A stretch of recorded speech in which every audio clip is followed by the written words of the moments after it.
Hello friends, so நம்ம இந்த வீடியோவில் என்ன பார்க்க போகிறோம் அப்படின்னா மேத்ஸ் தான் பார்க்க போகிறோம்.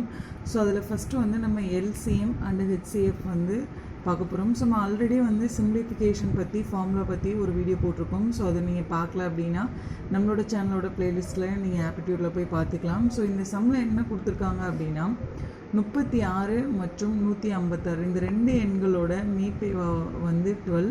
ஸோ அப்போது எல்சிஎம் அதாவது மீசிமா வந்து என்ன அப்படின்றதான் கேட்டிருக்காங்க. ஸோ இந்த மாதிரி சம் எப்போவுமே டிஎன்பிசியில் கேட்குறது வந்து ரொம்ப யூஷுவல். ஸோ இந்த மாதிரி சம்மு கேட்டாங்க அப்படின்னா நம்ம என்ன பண்ணணும் அப்படின்னா ஃபஸ்ட்டு வந்து நம்மளுக்கு தெரியும் இந்த ரெண்டு எண்ணோட ஹெச்சிஎஃப் அதாவது ஹையஸ்ட் காமன் ஃபேக்டர் தான் வந்து 12. இப்போ நம்மளுக்கு லீஸ்ட் காமன் ஃபேக்டர் தான் நம்மளுக்கு தேவை.